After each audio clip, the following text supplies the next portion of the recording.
We're on the air. Hey, hey, and I'll do the intro later, but if that's okay with you. So hey, if you would be so kind, Rob, could you introduce yourself? Who you are? Where do you live? What kind of work you do? Well, my name is Rob Greenlee, and I live on the East Coast, and I'm basically a podcaster, I guess is the great way to say it. But I'm also a marketer.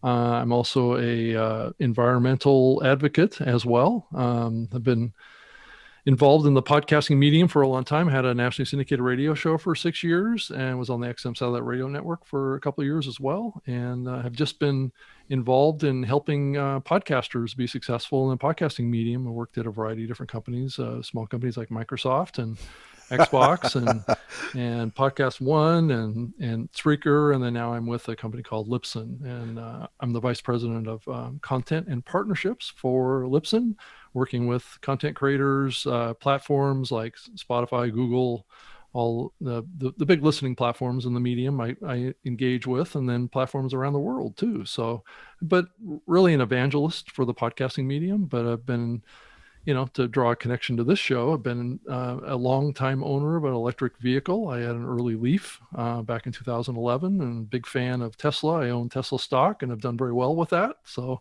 I'm always excited to talk about environmental energies, clean energy, all that stuff is a fascinating topic for me. Yeah, you're like one of the earliest adopters, right? I mean, was that the first year that the Leaf came out? 2011, actually, my serial number on the vehicle was just a little over 2000, which I think it was part of the last boat that left Tokyo before the big earthquake that Wow. hit Tokyo, and I was hoping that it made it out of the harbor before it got radiated by all of the radiation that came out of the Fukushima nuclear power plants. Wow, incredible. Oh my Yeah. gosh. So why did you go to an electric vehicle? Well, I could kind of see a vision. Actually, if you go very back to my childhood, I kept seeing TV shows that were being done and put, made available on television, talking about the future, right? Space 1999 was a good example. What was one of that TV series that I watched when I was a little kid, and they had in that TV series an electric vehicle. It had that, it was like this bubble shaped vehicle that was on Earth, and it was, this was back in the 80s, so it was like looking into the future, and it showed this on Earth. It showed this vehicle humming down the freeway, right? And it was like, I could envision a day when maybe in the future that we would have electric cars. So it sparked a little bit of an imagination about what the future might look like. And so as we kind of rolled into the future, I could see technology starting to develop. I'm a technologist, and like I said earlier, I'm kind of a green energy, green geek somewhat, and love technology around creative ways to generate electricity, and maybe the transformation away from fossil fuels would be kind of a long-term good idea. So I kept hearing about this concept of climate change and global warming, and I could see how maybe that might happen. And So there you go. You went out and you bought one of the first electric vehicles. And which one right, did you buy? And I tell us bought the a story. Nissan Leaf. I bought a Nissan Leaf. It was, like I said, one of the first off of the production line in the very early days. I was very active in the electric car kind of community up in the Seattle area. Very early vehicles that were really limited in their capability. I think the first electric vehicle that I ever drove, and this is beyond a golf cart, right? That was really probably the first electric vehicle I ever drove was a golf cart. Um, but beyond that, there was a car called the Zen, which was basically a small, little, not too much bigger than a golf cart vehicle that looked like a regular vehicle and car. The problem with it is that it was had a limiter built into it to only go up to 35 miles an hour. So you can just imagine, the limited abilities of this vehicle were pretty significant. You couldn't get on the freeway, and main arterials, you had to drive at least 40, or else people would pass you by, right? So, this vehicle had pretty limited capability, but I'm a big guy. I'm 6'8", and I got in this little this little electric car, and I took a picture of myself, and I looked like a giant inside of a sardine can. But these vehicles weren't, what can I say? They weren't really built to really withstand any kind of an impact either. So you wouldn't really want to drive this thing much faster than 35 miles an hour, because if you ever hit something, you'd probably be dead. So these vehicles were not really rated to be driven much faster than 35 miles an hour. Now, I know some guys would take the limiter off and they would definitely drive a little faster than that. And I was like, taking your life in your own hands with this little car. So was that like in the early 2000s or 1990s? No, I was in when was that? I think it was more in like the 2008, 9, 10 time period. Oh, so just before you got yours, just before you got your Leaf. To the Leaf, and back in that time, there was a lot of talk about Tesla, starting to get fired up. I was all excited about the Model S because they kept promising, that this car was going to be 47,000. I think they said it was going to be $49,000, $47,000 when it was going to launch. And I was thinking, I was deciding whether or not I was going to get a Leaf or I was going to get a Tesla Model S when it came out. I chose the Leaf because the Leaf actually came out before the Model S did. And it was less expensive. I only paid like $34,000 for my first Leaf, where the Model S, when it came out, actually, they said it was only going to be like $49,000, but when it actually was released, it was more like $110,000. So I'm glad I didn't put down my $5,000 down payment on a Tesla, but I did proceed to buy a bunch of Tesla stock for $26 when it went public. So I'm a proud beneficiary of Tesla stock right now, as we what did it know up to? how well that stock's done over the years. Yeah, what's it up to now? It's all over the map. It actually did I think it was a 5-1 split. This was just a couple months ago, but it was getting up to $1,500 a share, that kind of thing, and I bought it for 26. Wow! And nice. Now it's been split 5-1, and I think it's currently sitting at about $430 a share now on the 5-1 split. Not bad. Yeah. Nice move. Wow, right. Boy, talk about looking into the future, man. Well, and I was really hopeful. I was excited about electric vehicles and what the potential of them was. There was a couple of events in Seattle that were back in that time period, back in the 2009 timeframe. I think it was closer to 2011. The movie that originally came out about the original GM electric car, who killed the electric car, right? Because back in that, GM was the one that came out with the very first potential of a commercial electric vehicle, and they let a bunch of people drive it around for a while, and then for some reason they kind of scooped them all up and crushed them all. Yeah, that was just crazy, right? I mean, yeah, and it's like, did they not want the cat to get out of the bag or something like that? Because I think everybody loved them, right? So yeah, they just took them back because nobody really owned them. They were all like on loaner type deals with people to drive. And I think GM just learned a lot about these cars, and then they basically said, nope, they're too successful. We got to pull them back. And then they got rid of them. And there was this whole film written about this experience and how upset all of the people were that actually originally had those original electric cars. So yeah, with good reason, for sure. So it got me excited and interested and trying to live at the edge of technology. And I basically, that's been my career, is trying to live at the edge of technology and be thinking about the future. I did that. That was the topic of my nationally syndicated radio show that I did. It's called Web Talk Radio. And it was all about the growth and development of the World Wide Web and the internet. So, wow. Yeah. So that's my story. Pretty neat, really neat. So tell us about the Leaf. What you liked about it? What challenges you had with it? What were the good, the bad, the ugly? And you still got it, right? Yeah. Well, I mean, one of the things about the Leaf that you have to keep in mind is you're basically driving around a vehicle that has the equivalent of a 2.5 gallon gas tank. So that's the first number one thing to think about. That's the 2011 Leaf, folks. Just to be clear, mine has 225 miles to the I can charge. only drive this car I think the furthest I ever drove it on a charge was about 70 miles. Yeah. And if you had to go up any hills, or if you had to drive through a rainstorm, um, your mileage varied. I'll just put it to you that way. And if you drove out, right, you had to get home.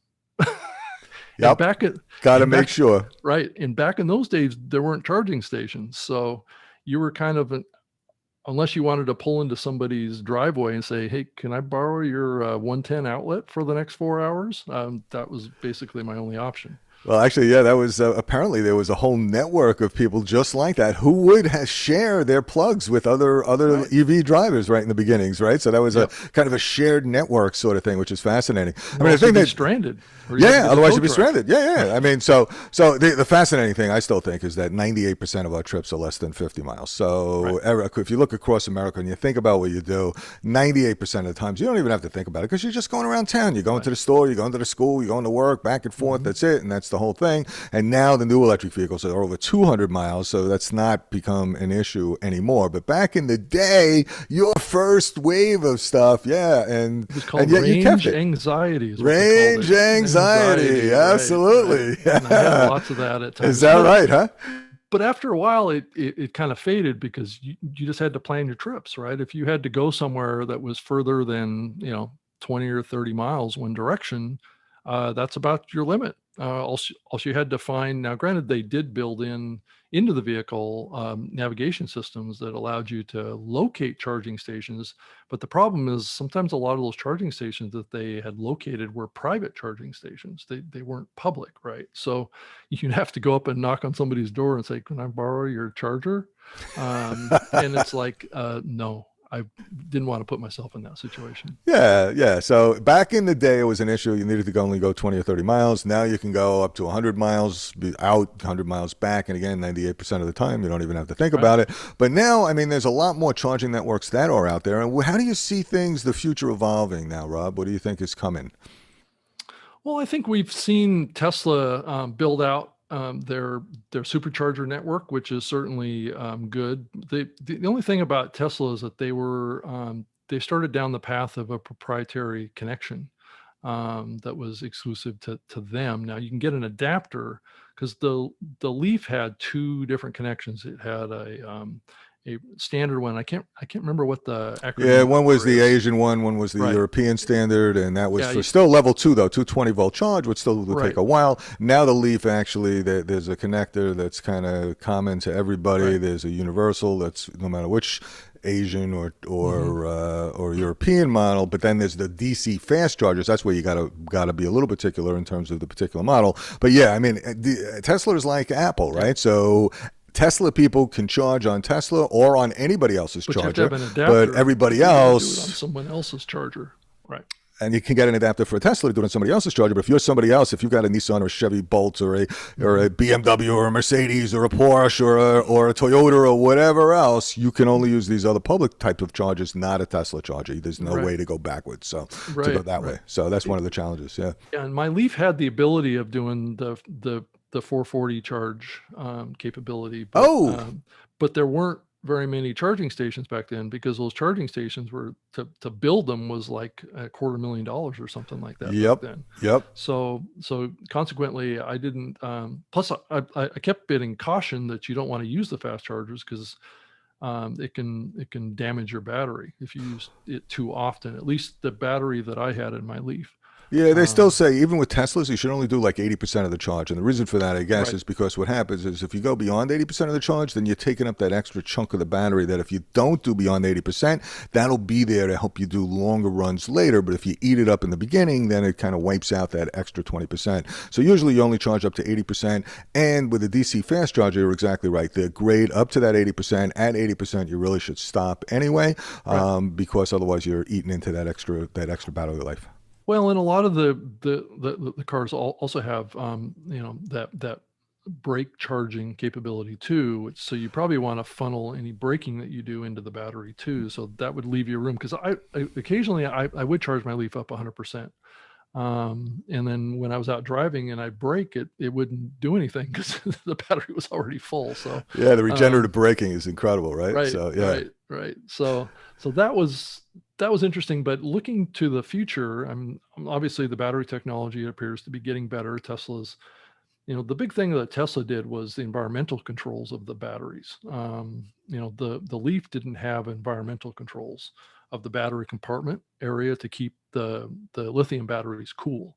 Hmm. So that was one of the downsides of the Leaf was they didn't have that technology. And what it does is it created a difference in the capacity that the battery had at different times of the year. If you lived in like up in the Seattle area, which is where I lived, there was a lot of fluctuation in the seasons and temperature, right? So during the cold season, during the winter, I would get dramatically reduced range. And then in the spring and in the summer, I would actually get increased range. So that battery temperature management was very important too. That's what's great about the newer cars is that they have that, but the older ones didn't start out that way. Yeah, so for folks that don't know, there's three levels of charging right now. So there's level one, which is just a standard wall socket. So you can plug that in Right. overnight. Basically, it gives you the charge, and you can top it up. You can top up most batteries to 100%, and that going Mhm. the trickle charge is not a problem. Right. Level two is like your electric stove or your electric dryer. It's 220 volt, 220. and Right. again, that's faster. It's like twice, three times as fast as the 110 volt, 110, 120 volt. But it's and that's usually what people have either in the garage or what you see in a lot of public stations. And then as Rob, you were just saying, level three, the DC fast chargers, Hmm. there's now 50 kW is kind of the standard that's been out there for a lot of those DC fast chargers. But Tesla has 125 to 150 or better kW, 1,000 watts. So when you look at Wow. those 8 charging stations, you're looking at a megawatt of power that they're using, which is absolutely incredible when you have eight vehicles being charged all at once. And Yeah. it's like really incredible the amount of power that they have packed into them, which leads into this next part of the conversation, which is this DC being able to use your car as a discharge, as a battery source. So you haven't done that Right. yet, but that's coming up soon, right? You want to talk a little bit about that and what you know Well, about I that? Or? think I definitely have heard that talked about a lot to be able to use your car as a electric storage for, let's say you have a power outage or something. I mean, a lot of people have had I mean, not chargers, but generators as part of their homes for years in case there's a storm that blows through or something like that. Um, but I think the battery storage stuff is a huge opportunity for those that have solar arrays on their roof, to basically get yourself mostly off the grid, and supply your own battery. And then there's thermal technology for heating your house too. So, you know, I think that there's just a lot of innovation that's happening in there, and I hope that our government really starts to embrace this stuff, and offer discounts or I guess a kind of financial incentives, whether it be tax breaks or whatever. Because I got a tax break when I bought my Nissan Leaf. I got a certain amount off my taxes and stuff, and that incentivized people to adopt this technology and to make it part of their lives. And as far as the growth of the electric vehicles and what the future is, I think eventually the technology is going to get to a point, and you can see it with Tesla right now, that gas powered vehicles don't really have a strong future. I don't think, which is not a bad thing. Yeah, I mean, the fascinating thing is that when you compare the cost per mile for the fuel of electricity versus gasoline, you Right. get like twice or even sometimes three times savings. So it's a 50 to 75% savings by going to electric, depending upon where you are and how much it costs you for your electric. If you have solar and you've already got solar and it's free now, it's like, Right. wow, I can drive around for free. It's awesome, right? And then the performance is just amazing too, right? I mean, you're looking at a Tesla 0 to Yeah. 60 in under 3 seconds. Right. It's unbelievably Yeah. fast, right? Well, it's that torque that you get with an electric motor that you can't duplicate with a gas powered motor. It's just completely different realm. And so kind of the next part of this too is how's the electricity generated. So as we move to electric more, I mean solar, that generates that electricity, and hopefully we can move away from coal. And being up in the Northwest for many years, there's a lot of wind and solar and um, and, and electric generation up there, which made it work. But I know in a lot of parts of the country and the world, they're still burning coal and they're still burning oil to generate electricity, and that's what we need to get away from. Yeah, there's no doubt about it. The fascinating thing to me is that first, the air, water, and earth and sun, those forces of nature, have that ability to provide all the energy that we need in every way, shape, or fashion. But in your particular case, what you were just saying, the air, the wind power, the water, the hydropower, and then the sun power, the solar power is absolutely the key, and that is starting to happen everywhere, really. And then storage is the last piece of this puzzle, right? If we can get the storage taken care of, then you can have your lights on during the nighttime. Yeah, exactly. And, not only can you have the lights on during the nighttime, but the storage in your car battery can be enough to supply your household. So you don't even have to have another storage station in your house. You can just use your car. And then it's actually the Nissan Leaf, the new Nissan Leaf, fascinating thing, the new Nissan Leaf. And it's not just the Leaf because it's going to be a bunch of other vehicles too. But right now, this year, the only car that can discharge into your house or into the grid is the Nissan Leaf because of that two-way charging capability, that bi-directional. That'll supply the average family's house enough energy for 4 to 5 days, which is pretty incredible, right? So it's like really neat, right? So this whole transformation is happening. We actually did one show with a guy named Andy Cruz, who was a cowboy actually when he started. And there's a whole great podcast on him and where his evolution through wind power, and now he's working with microgrids and UL, UL listing, right? So UL has a piece that's just focused in on microgrids and how the home is going to become homes, businesses everywhere. It's going to be a little microgrid unto ourselves. And you're right. The sun on our roof is going to then supply the energy for our heat pumps to supply our heating and cooling, and also tap into our car, and our car will be the storage devices that we use then for the night and when the power goes out. So it's going to be a really interesting evolution. So are you excited? I mean, what's your biggest? It can't happen fast enough as far as I'm concerned. But I do know that we have to, as a society and culture, we have to wean ourselves off of fossil fuels. It's going to take time. Unfortunately, it can't happen fast enough. But it certainly is. It's exciting to see it actually starting to happen. Now we may not get a lot of support from politicians in this effort, but private industry and private business is making it happen. So, and that's what we have to keep focused on. Is that it doesn't matter what the politicians say; it's what's happening in the real world is what matters. Yeah, and fascinating thing too. We had a conservative on, a self-avowed conservative who all his life has been a conservative. But what he found was that going to these technologies, and in his particular case, it was heating and ventilation, air conditioning technologies, HVAC technologies. But when he went to geothermal and those technologies, not only was it good for his bottom line, not only was it good for his business, but other people kept coming around to basically see what he was doing, and all of a sudden everything started growing. His brand grew, and he just was exploding. It was great. So it's a fascinating time, no doubt. So what's your next step, Rob? What are you going to be doing next, you think? Well, I mean, I would like to. I'm in a little bit of a transition right now in my life, and I would definitely like to build a green home for myself if I'm going to have a new one, and I would love to get a. I've been thinking a lot about the old Cybertruck. You like that Cybertruck, huh? Yeah, right. That thing looks like that right out of Mad Max, though. I know swear. it does. It'd be awesome to get one, and they're actually not that expensive either. That's the thing, You're gonna drive around with that little tank, huh? Yeah, exactly. With the back that rolls down. I saw that they were going to, I guess, contemplate having the back of the bed fold down, so you could slide longer things in there than just the length of the bed. So the back of the bed would fold down, so you could actually turn it into almost like a camping wow vehicle too, with the back door that comes down.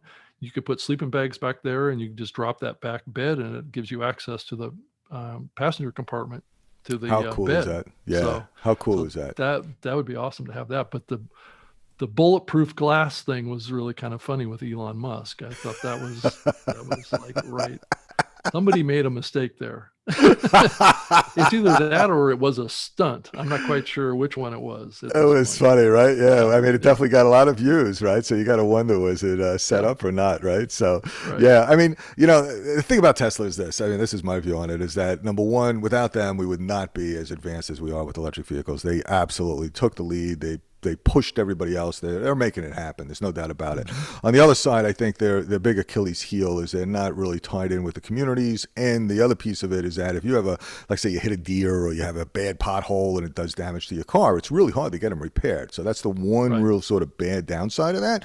And on the other side, I also think that we need to have everybody in this. I mean, and that's the great thing is that we're seeing Ford and Toyota and everyone across the globe, all the Hmm. manufacturers now have electric vehicles. And to me, that's what really gives it hope because when there's Yeah. competition in the market, Right. then it's a real thing, right? Well, So, and I think that they've announced Tesla's announced that they're going to come out with a vehicle that's going to be, in the $20,000 or so range, which will make this technology accessible to even more people than even was available. I mean, I paid 35,000 for my Leaf back in 2011. So if they can come out with a 200 or 300 mile range midsize or smaller vehicle that's in that 20,000 range, that would really explode the market. yeah, absolutely. And then you see all these guys, all these new guys coming into the market too. So Right. Rivian, which is supplying 100,000 vans to Amazon for their local deliveries, which is going to be incredible, right? Which is just just amazing, right? Yeah, and then Um, semis too. and then the semis as well. I mean, Right. yeah, I think we're just right on the cusp of this. And the one thing about the how fast can we change? And I agree with you, it can't be fast enough. But I have this picture, and I do it as part of my webinar and my educational series when people can see stuff. I have this picture of New York City in 1900, and it's all horse and buggies and one car. You know how long it took to be all cars and one horse and buggy? How many years it was? I don't know. I don't know. 13 years. Wow.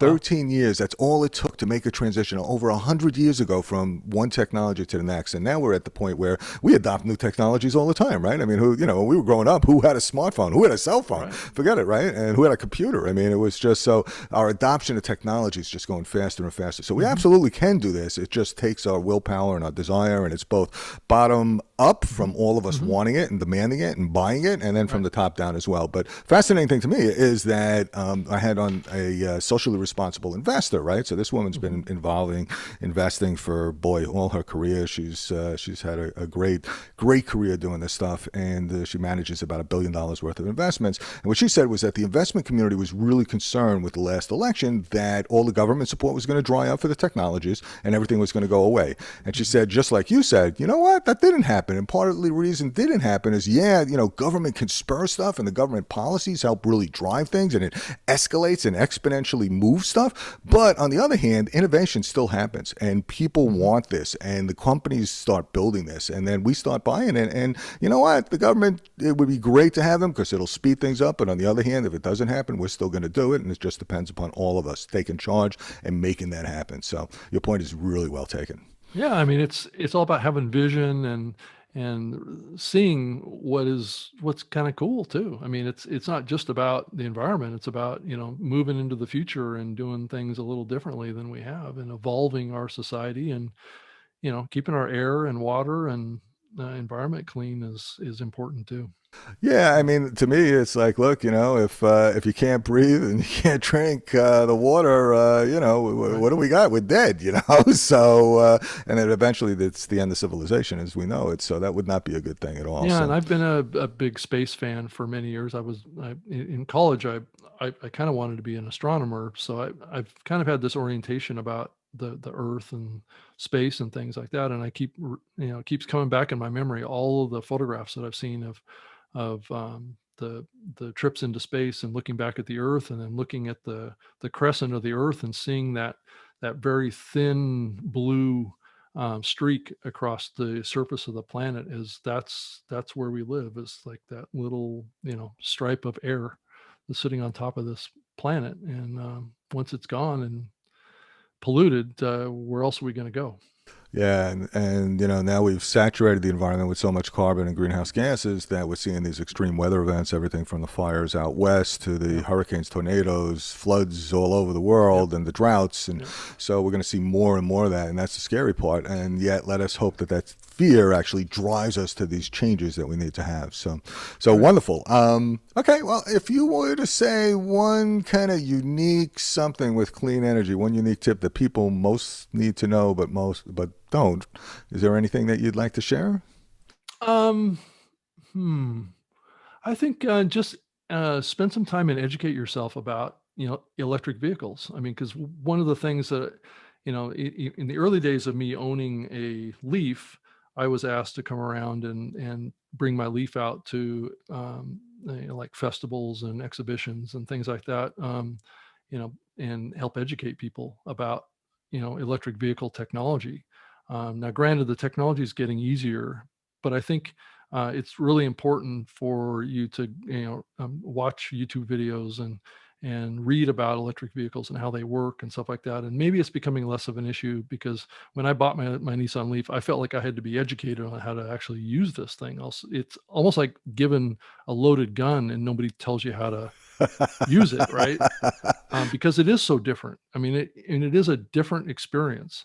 I did a segment on PRI, which is Public Radio International.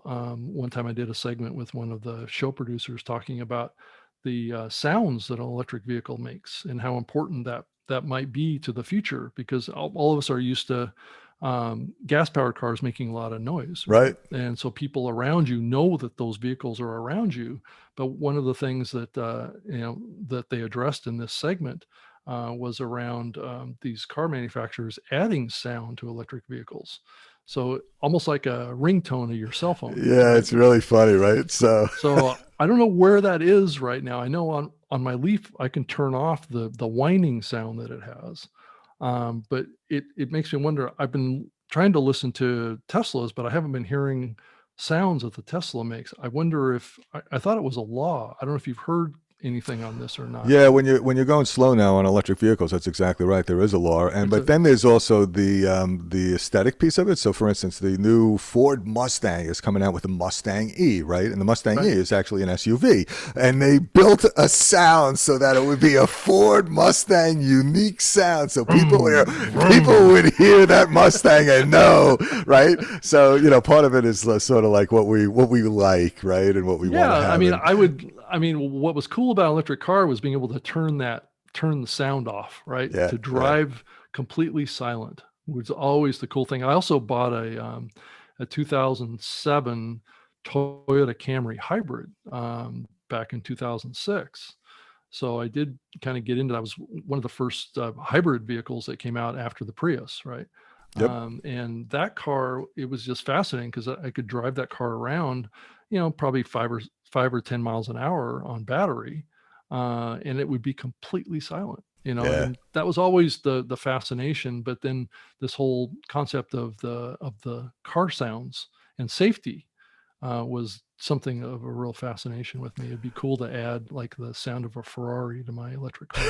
Yeah, I think basically that's what's going to happen. You're going to have consumer choices. You'll be like, I'm going to have this really cool sound today, right? They're going to be macho man, right? So actually, they're doing some pilots now in Westchester, New York, which is just outside of New York City, with 5 school buses, right? And they're doing these school buses. Then the fascinating thing about these school buses and any electric vehicle is actually their batteries on wheels, right? So with these school buses, not only is it driving the kids around so that you don't have the fumes with the kids, you don't have the noxious substances coming out with the kids, which is really important. Buses obviously have a lot of air quality issues, but then during the summer, school buses just sit there, right? So now what they're doing with these school buses is during the summers, they're using them as batteries. So at night, they'll charge them. During the day, they'll discharge them when the grid needs the power, which is really cool. But the thing that they found with the buses, they were so quiet, they had to add music to them. So they added music to the buses, the sound, and now they call it the singing buses. Oh my goodness. I think kids love it, right? It's sort of like, the ice cream truck coming around, right? So we're living in the future. That's it. The future is here, It's just a question of, just a little bit more, So, well, sometimes we like to start with kind of what's your worst moment, because kind of in the worst pieces of something happening, we get some big insight. So could you tell us your worst clean energy moment with your electric vehicle? Oh, well, yeah. I mean, I could say whenever the auxiliary battery died, because the one thing that you don't have with these cars is or at least the model I have, you can't easily charge your auxiliary battery, and that's the battery that runs your accessories and the main console of the vehicle itself. And I had some struggles at one point with the connections to that auxiliary battery, and my car itself would like flicker. I mean, the whole thing would like flicker on and off, and I couldn't drive the car. Right. I mean, if I couldn't get power to it, right? I couldn't do anything. I couldn't even unlock it. I couldn't unlock the wheels. So power in those vehicles is like primary, but they don't pull the power entirely from the battery, the main battery of the vehicle. They pull it from a little 12 volt that's under the front hood. And if that sort of like a regular bad, car, right? Yeah, right, yeah. Uh-huh. if that goes bad, you're basically, that car is dead. And I went through a period of time, and this wasn't too long ago, where I had to let the car sit for a few weeks because I was traveling for doing all the podcasting conferences that I was doing, and that vehicle set, and it didn't get charged, especially if you leave it in a garage. And so when I came back, the whole car was like dead. I couldn't even start it up or couldn't do anything until I got a new battery or had to put a trickle charger on it. And unless the connections are really good, you know, you can have like flashing Christmas lights on your dashboard if the connection isn't good. So those cars are so dependent on electricity, but they weren't, you know, and that's probably not as big of an issue now with the newer ones, because I'm sure they've solved that problem. But that was one of the geeky things about that car that was a little frustrating at times. Yeah, interesting. I mean, you know, with a gassed car, I've had similar things with the older little batteries, right? Because if you don't have that battery, you can't start it; it doesn't crank, right? So, I mean, a similar kind of thing. But I mean, the technology has evolved. So, an electric car, sorry. Right? Yeah. Although, actually, you know what? Actually, AAA now has a program in certain parts of the country where they have these people that'll come out and they will jump your car, and they'll jump in. They'll do a fast charge of your batteries. Right? Yeah. Now, granted, there's two different ways that you can get dead with your electric car. There's your main battery, your driving battery, and then there's the accessory battery, right? If your main battery goes down, you're cooked anyway, right? You got to right to even move the vehicle, right? So there's downsides to this stuff, and hopefully technology in the newer models will solve that. And to pull the accessories off of the main charged battery, I think is the right answer. And I'm not sure why Nissan decided to pull it off of a 12 volt, but it just could be a legacy technology thing with their gas powered cars. Yeah, I'm not sure. No idea. So good question. Yeah. But I mean, definitely the technology is evolving. I mean, yours is now, what, 8 years old? It's like light years, you know? I mean, it's 9 years old now. 9 years old. Yeah. I mean, imagine the laptop from 9 years ago. It's like, so yeah, similar technology evolution. And it's only got 30,000 miles on it. Wow. Well, partially it's because you only can go 50 miles in it, right? Exactly. That's so funny though. Oh my gosh. Okay. How about an aha moment? You know, I mean, some of the time that, you know, oh wow, I got it. I think it was the first time that I drove the vehicle. After I had purchased it, I drove it to drive as far as I could drive in one direction and come back. And that was the best time to do it anyway, because the vehicle had the most range at that point. But you know, being able to just, you know, I had test drove a Nissan Leaf back in 2010. And that was the first time that I'd actually gotten in one. I didn't even know if I was going to fit in one of these cars because I'm 6'8". So getting in one of those things, and I can't believe you're 6'8", and yeah, wow. And driving it, right, and just see how far I could go and experiencing it at its full spectrum, and taking that risk, right, of, you know, running out of electricity. That was the most exhilarating thing that I think, if I think back on it, just that freedom of driving a car that didn't rely on gasoline, you know. Yeah, it's pretty incredible, right? I mean, so no gasoline, which is unto itself amazing. You could but drive then, past and flip off all the gas stations. Right? You know, right? It's like, you know, most people don't really like those oil companies and gas stations, right? So, and it's dirty and it's polluting and it's disgusting and it's expensive. And then no oil changes ever again. You have no oil changes. No. It's like no transmission fluid, 20 moving parts instead of 2,000. There's few actually things. Very little things you have to get fixed or repaired on those cars. Right? It's like, you know, you change the tires and you change the windshield wipers and you put some fluid in to wash your windows, and that's pretty much it. So, you know, it's really cool, right? So, all right, great. Pulsar round, short, succinct, amazing, and mind-blowing answers. Are you ready, sir? Wow. Okay, let's do it. All right, here we go. What's the best advice you've ever received, Rob? I think to be thoughtful of others. and listen to others and be a a good person to other people, I think is the best advice that I've ever got. Yeah, yeah, Yeah, right. Learn from others for sure, no doubt. Great right. advice. And who taught who's was it? A parent, grandparent, friend? No, actually, it was one of my early basketball coaches that I had. I played competitive basketball, so I did put my 6'8" frame to good use for a while. Nice, nice. So I had some inspirational coaches that I was lucky enough to spend my younger years with that taught me some. I mean, my family was important in this too, but that taught me, some values about being a man, right? Yeah, was that in high school or? High school and college, Okay. and actually junior high school and prior to junior high school, I had some terrific men as coaches in my past that really helped me grow up. So Yeah, I mean, teachers are such a tremendous influence on our kids, and you think back and then you take a look, and it's like I think there's some of the most undervalued folks in our society are people who take care of our kids. The most valued, right. not possessions, but our the most valuable things we have in our lives, these Hmm. kids. And boy, teachers have such an influence, and I just have such admiration for them. It's just incredible. So, oh, wow. All right. One of your personal habits that contributes to your success, sir.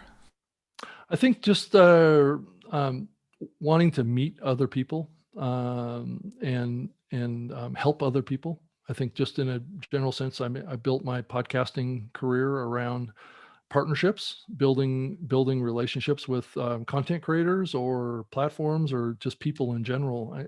I think that's the personal trait. I mean, I'm a marketing guy, but fundamentally, I spent most of my work career in sales to some capacity. So sales has evolved for me to becoming more of a relationship building exercise, and it is, got to close the sale, but there's a lot of ways to close a sale, and one of the ways is to build trust and relationships with people.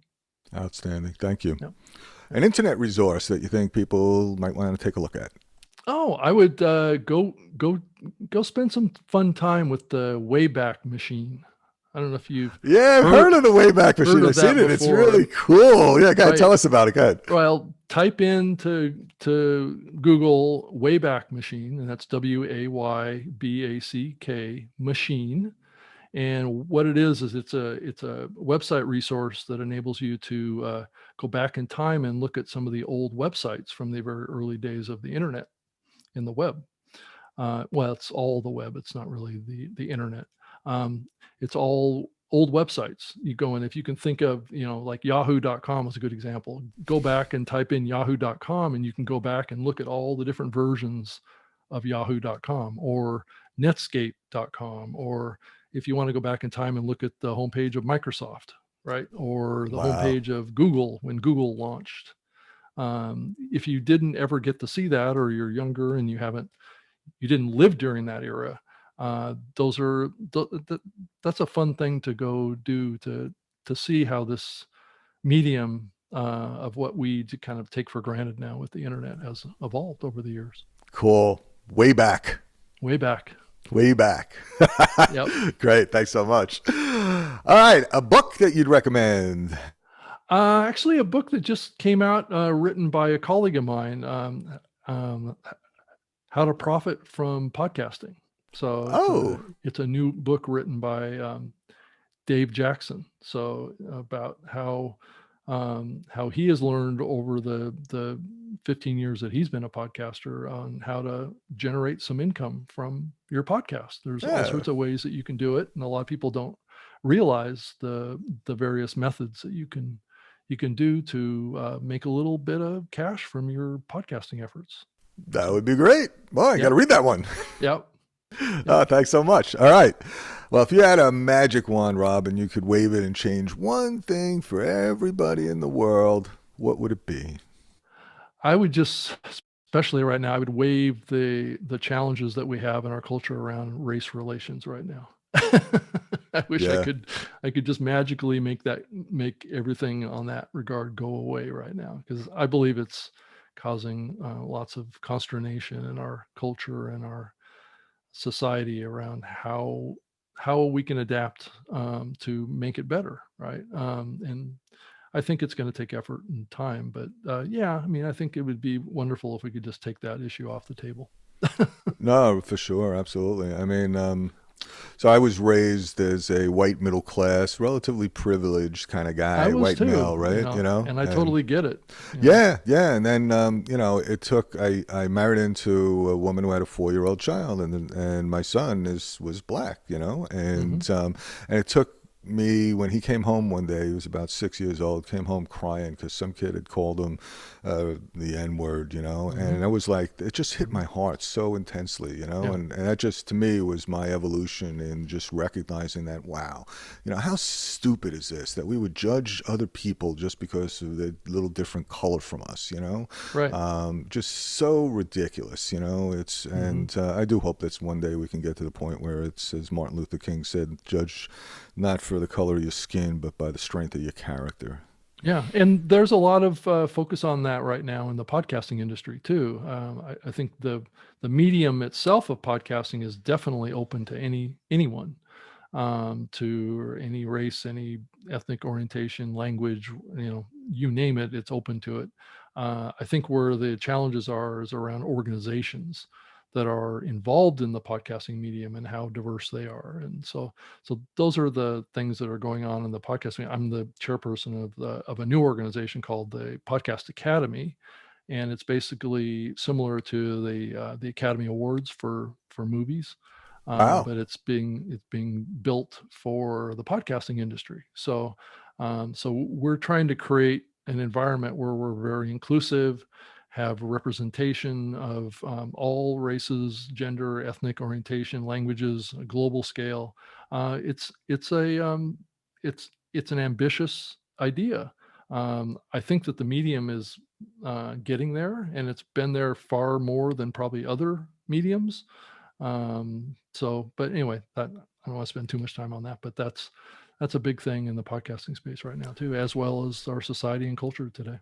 I think it's incredible, and I think it's wonderful. And I was blown away. I didn't really know much about podcasting until about 6, 8 months ago when I Hmm. got turned on to it. And Hmm. as COVID hit and everything was happening, and more than half the country is now listening to podcasts right, and across the Yeah. planet, it's billions of people that are listening to podcasts while Right. they're Right. walking or biking or working out or cooking or whatever else. And Yeah. I was just blown away that it's such a now a pervasive media. It's so awesome, Yeah, I mean the world's largest podcast has been listened to close to 6 to 7 billion times now. So Wow. yeah, that's the Joe Rogan Experience podcast, which was hosted on Libsyn, which isn't anymore. It's part of Spotify now. But yeah, it just tells you about the reach of the medium has really blown up. Yeah, it's really incredible. And since you're a futurist, I didn't watch Star Trek when I was younger. I I did. got into it later in my life. I know, I figured you did, right? And I didn't get into it actually till Next Generation. But then after I got into Next Generation, then I went back and started looking at the old Star Treks and realized that, wow, here was the first time the Russians were interfacing with everybody else on a ship, and there was a black woman, the first interracial kiss, who was like such groundbreaking. Oh And yeah, then you had an alien who was actually hanging out with the humans. I mean, what a right. great model of inclusiveness and how to just work together to achieve a common good. And that's where we Hmm. need to be. So yeah. So as a Hmm. futurist, I think it's just such a fantastic place. It's great that you're doing this with the podcast movement. Thanks so much, Rob. Yeah, thank Yeah. you. Great. All right. WTF or F? Weather time fudge, an extreme weather event that you lived through, and what was it like? Or weather time fun, the most fun you've ever had, and the type of weather it was. Weather events. Trying to think. I haven't really lived through too. I've lived through some earthquakes, and I used to be a skier, so I used to be up in the mountains in the Pacific Northwest, taking my kids up skiing, and I've been through some pretty severe blizzards up there, and have been around that. But yeah, the Pacific Northwest really wasn't a place for too many overly severe weather types of situations. It's not like I've been through a hurricane or anything like that. But yeah, I think it's snow blizzards. I've spent a lot of time around driving in snow and um, extreme winter conditions. So yeah, Okay. So no particular story, just not I've been lucky. I haven't had any. Good for big, you, man. big, Yeah, yeah, big yeah. dramas around weather. So I keep my fingers crossed. Yeah, it's great. No worries. All right. What's the one thing you're most energized about today? Um, I think it is just the opportunities that are out there for one to build a brand around themselves and build a reputation and build their careers in what they have a passion for. I think a lot of people for many years were forced to work into the jobs or careers that they didn't really have a lot of passion for. And I think now with the internet, we have a medium now that enables people to live their passions and build careers and earn an income around things that they are excited about, right? Just like what you're doing here with your podcast. You have enthusiasm, passion, and that's what's so wonderful about podcasting is that it's a passion medium, right? And people that have passion do good things. Yeah, boy, I hadn't really thought about it, but you're right. I mean, I've been blessed all my life. I've been able to work I realized young in my career that Mhm. energy in the environment was my thing, and one way or another, I've always managed to be able to make a living doing what I love. So to me, it was always working at something that I love. So it's never really work, right? Because I love it.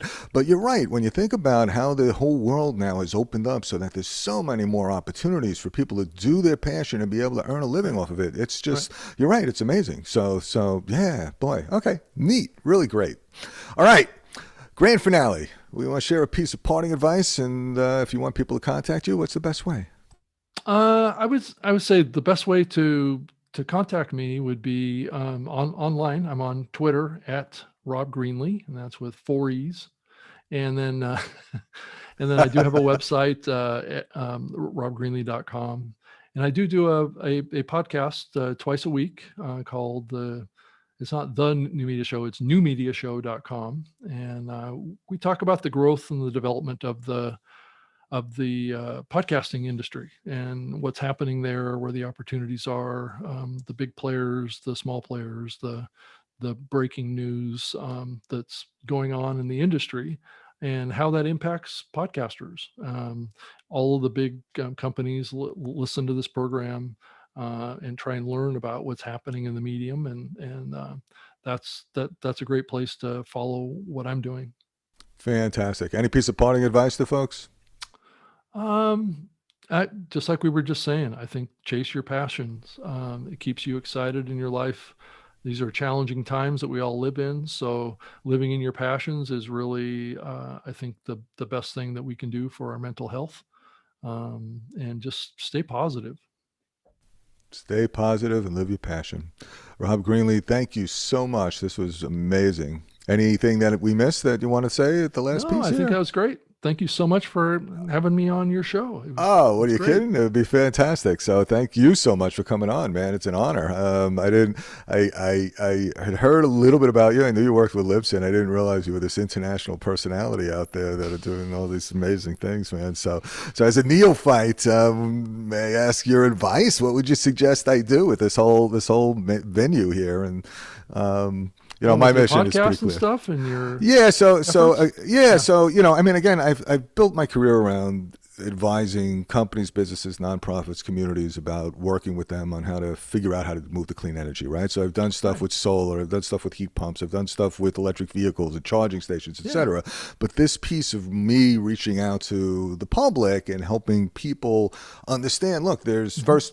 there's something, it's there's massive, let's all recognize, just say, take that as a given that we have to change. And then secondly, how can we do this? How can we really do Mhm. it? And each of us really can do something. Everything from buying a light emitting dial, an LED light bulb, through buying an electric Right. car, through putting in a heat pump, to some simple things with your HVAC systems or Right. whatever else. There's lots of Yeah. things that people can do. So yeah, I want to build this. I mean, Right. I like talking to people. I like inspiring people. I like Yeah. working with people. That's, so this is my passion. So I any think you're doing what you need to do.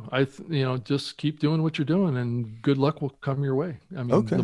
more people you help, the more people you reach, the more ideas you give people, the more value you add to people's lives, the more it's going to come back to you. And that's been my personal experience with doing the same thing. I mean, I chased trying to share with people about the growth and development of the internet. And that all came back to me into a career and into my personal knowledge about what's happening in the world. And there was benefits that came out of that for years to come. It shaped my future. And I think doing a podcast and doing it with passion will change your life. I've seen it happen so many times. As long as you're dedicated to it and you're focused to it and you're willing to adapt and you're willing to evolve what you're doing, you're willing to, stretch yourself a little bit, reach out to others and participate and get involved in different things and be a change agent and improvement advocate. I think the success is all you're going to get. Oh, great. Anybody in particular you think I should reach out to, try to speak to, have on my show, be on their shows? I would just network with other folks that are doing shows like yours and just cross-pollinate yourself. I mean, there may be a certain expertise that you bring to somebody else's environmental show that you guys can lever each other, because each person has their own kind of passion area, and you guys can build on top of each other and network yourself with other people in the green energy space. I think, if things move in a certain direction here politically here very soon, I think green energy may be back, as a big conversation piece on a global scale again, especially here in the US, and you're sitting in a good spot.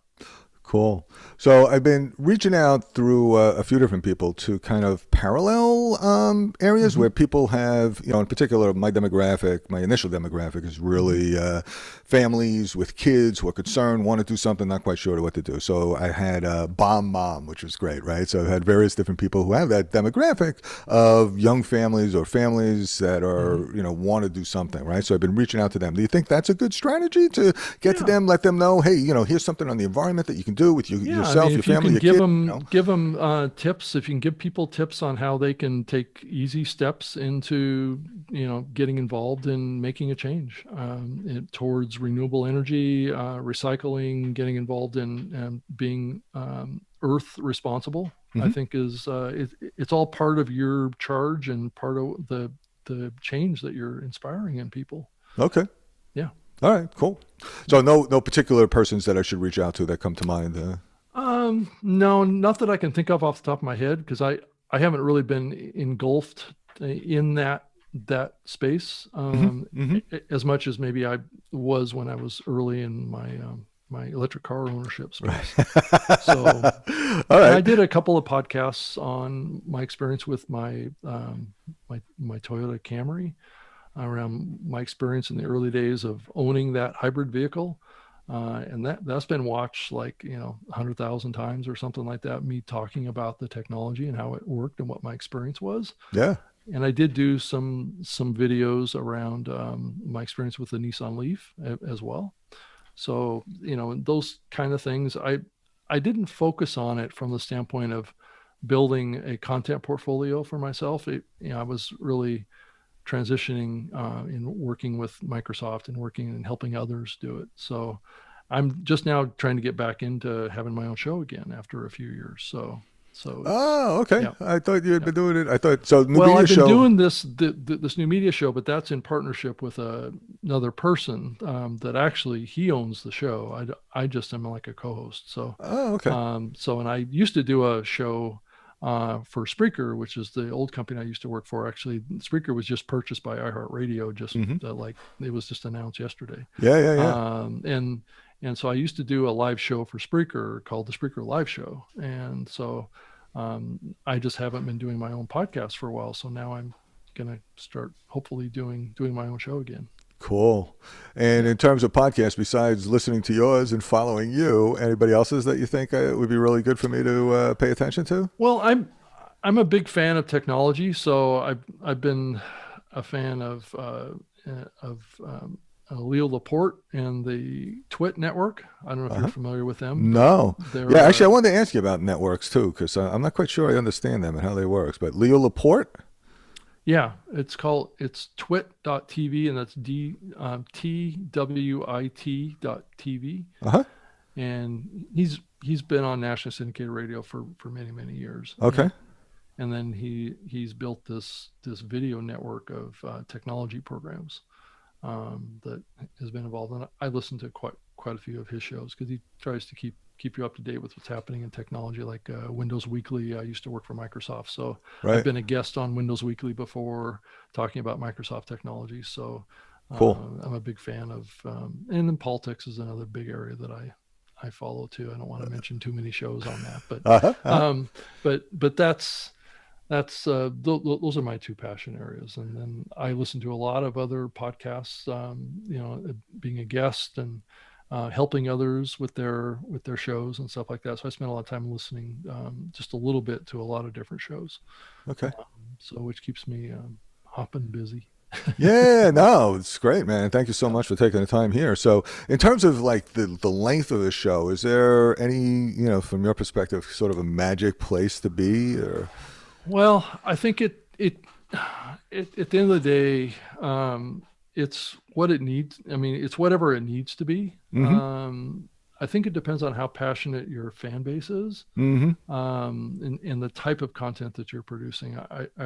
I think is very important too. Um, if if the content if the content isn't interesting for the whole duration of the podcast, then you're going to lose audience, right? But Right.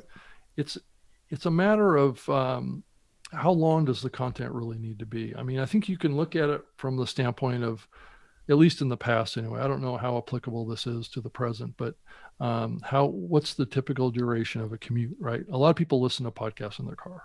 Mm-hmm. We did before And COVID, right? right, especially before COVID, it Right. was like 25 minutes each way is the typical commute, right? Mm-hmm. So you can envision, and then I can also draw a connection to the most popular podcasts on the Apple Podcast catalog have historically been shows that were at least 50 minutes long. 50 minutes. 50, right? Wow. So the show I do every week, that's getting anywhere from 10 to 12,000 downloads, is 90 minutes. Wow. So length is okay. It depends on the content, right? People will keep listening. People will pause it and come back to it later. People will, these kind of activities will happen um, in longer content. It just depends on if it's interesting content. People will continue to listen. But creating shorter content, it also has its own unique challenges, because then you have to pack it with value. And sometimes value doesn't come from short content. So it depends on what it is, right? Yeah, I mean, I've been trying to find the balance. I started off again, sort of modeling John Lee Dumas and his "Yo Fire" piece, right? Which he has this. He has I both think a he's probably value like 20, pieces. 30 minutes, probably, right? Yeah, right. But he also has 100. He's got 1 million downloads a month, right? I mean, Right. talk about it. I mean, it took him 7 years to get there, but I mean, it's amazing, right? But Well, and he's doing a simultaneously, daily show, right? He's doing a well, he daily, did do it daily. Now he's doing it like a few times a week. He just a cut it few back a times. little bit. Yeah, Okay. he cut it back a Okay. bit. Cut it back a bit. But part of what he does is he has both the value pieces, but then he also has this interpersonal piece, right? So sort of the questions I was asking you about, your best, the best advice you've ever received, all this kind of thing, and what's the balance between getting somebody interested and excited about an individual versus the content about what you're trying to deliver on an environment and an energy, and that's kind of that's I've been going back and forth about what's the right balance, what's the right mix. Well, I mean, at the end of the day, a listener listens because they like the host. And what the host has to say. Do they trust the host? Does the host give them what they're looking for in their lives? Hmm. Is there a relationship there somewhat that is perceived? Is there a partnership there? Does that listener feel like you understand him Mm-hmm. or her? Mm-hmm. Are you talking about things that are of value to them, right? Mm-hmm. Mm-hmm. And those are all factors that get into an audience and their connection with you.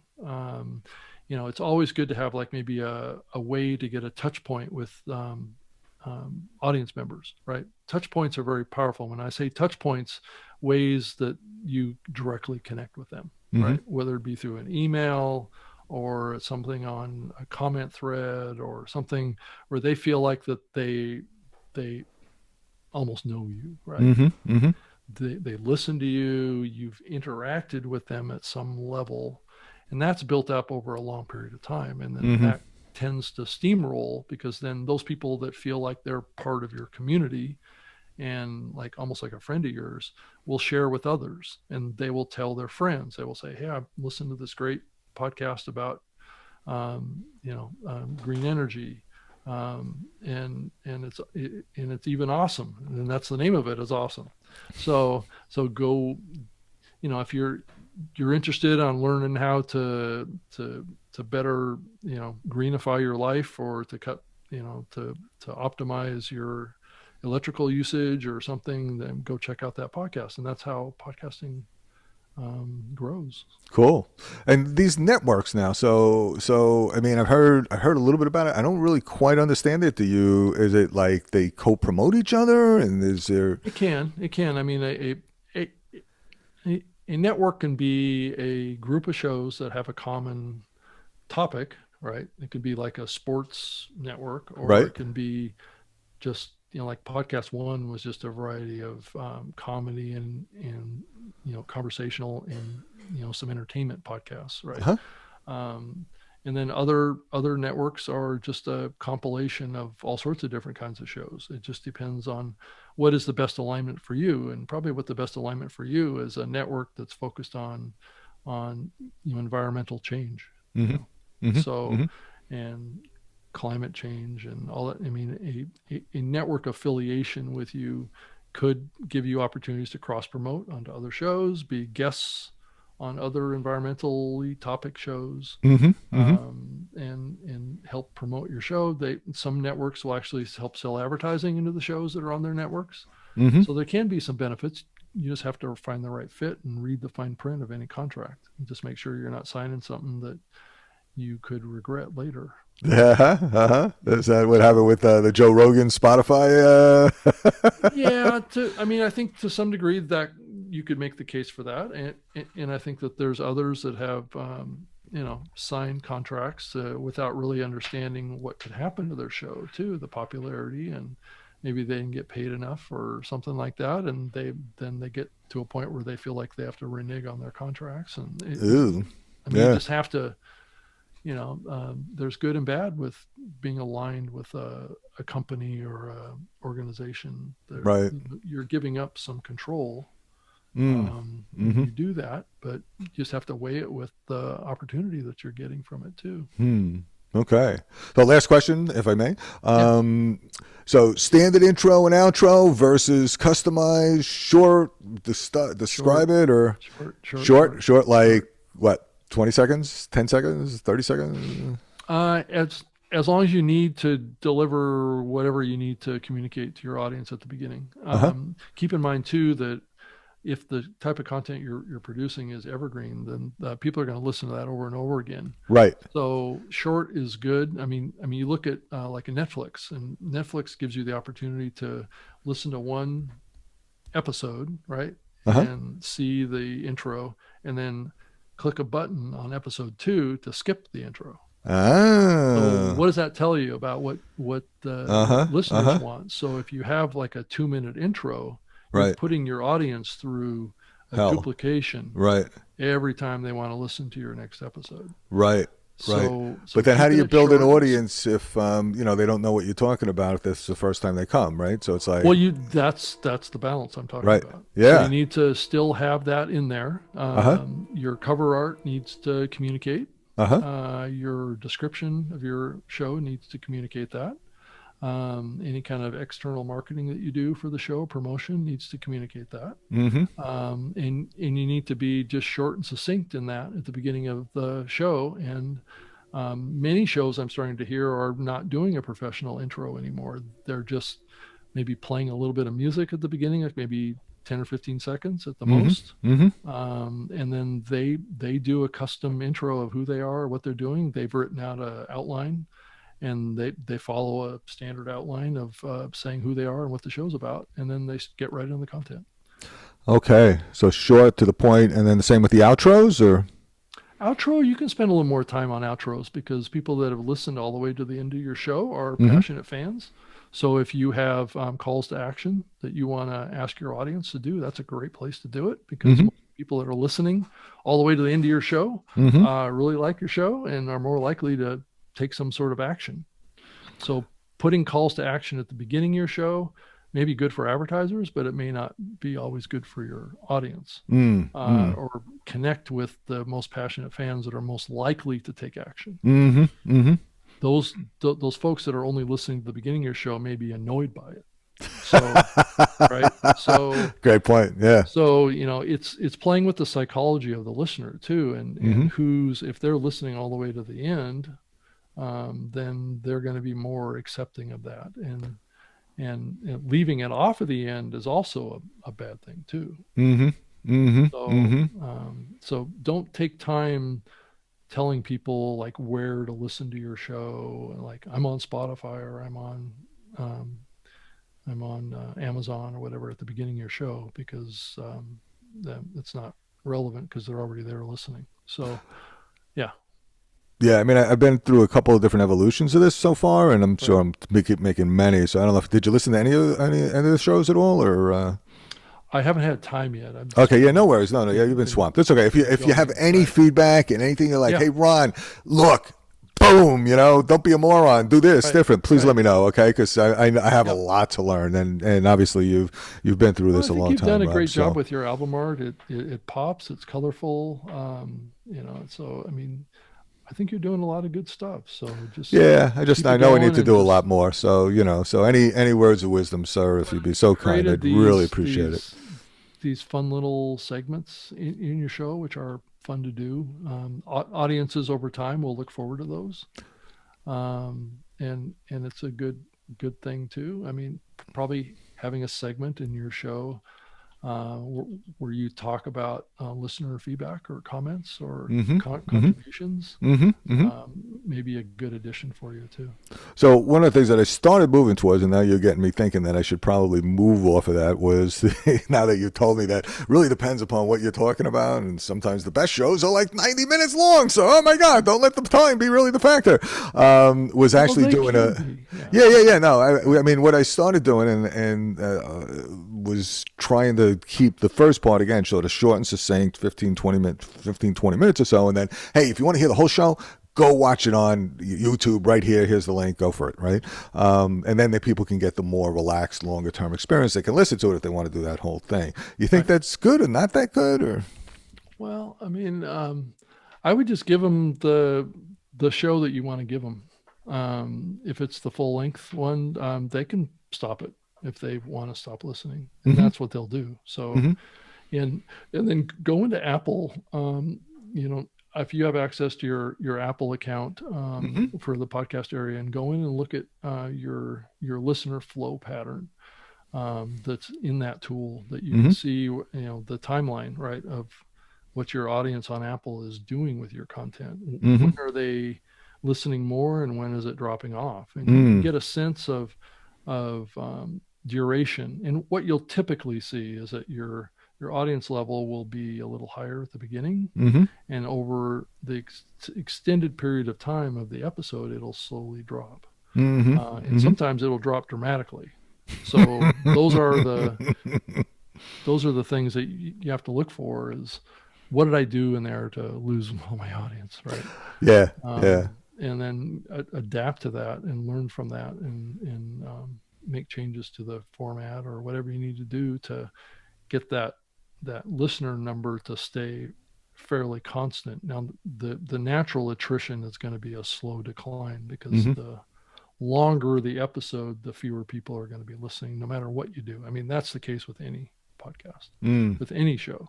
mm-hmm, And that's why I was saying at the end of the show is typically when you have your most passionate listeners, because mm-hmm, all the ones that are less passionate have weeded themselves out by then. mm-hmm, So, mm-hmm, mm-hmm. so yeah, so that's Cool. Yeah, I that's mean, where we are. I've only had a few thousand downloads total, so it's not like I got a lot of data there. But I guess I'll Yeah. just keep doing it and see Keep what we can do. Yeah, keep yeah, yeah. So learning, keep trying yeah, stuff, and yeah. what you'll find is that things will hit at a certain times. The growth comes in spurts. It's not steady, Is that right? right? So Yeah, yeah, I guess it's yeah, like everything else in life, huh? right. I mean, you'll be doing it for like, I've talked to so many shows that say, oh, I've been doing a show for like 2 years now, and then all of a sudden my numbers doubled. I Huh. don't know what it was or what I did, but something happened. Uh-huh. And, so I mean, I hear that a lot from Wow. podcasters that have been doing it a long time, Uh-huh. is that they'll say that they hit just inflection points. It'll be a guest or something like that will spark an interest in Google or something, or will hook up with an article in some publication, or it'll be like in your case, it could be a environmental website or an article or an author or somebody like that mentions you in one of your comments or one of your things. It's happened to me before too with my shows, and your numbers will go way up. But you have to be there, and you have to be innovative, and you have to be creating compelling content to get those opportunities. Right. Interesting. Okay. Yeah. Wonderful. Well, again, if you have any additional words of wisdom, if you ever get a chance Okay. to listen to any of them, please share. And thank you so much again. Yeah. Really appreciate Well, it, Rob. thank you for Yeah. having me, and I wish you the most success, and keep pushing the envelope. Yeah, and you keep up the great stuff too. I can't wait to listen to New Media and your other show as well. Rob Greenlee, is that the name of it? The Rob Greenlee Show? No, it's going to be Pod Connections. Pod Connections. It's not out yet. Nope.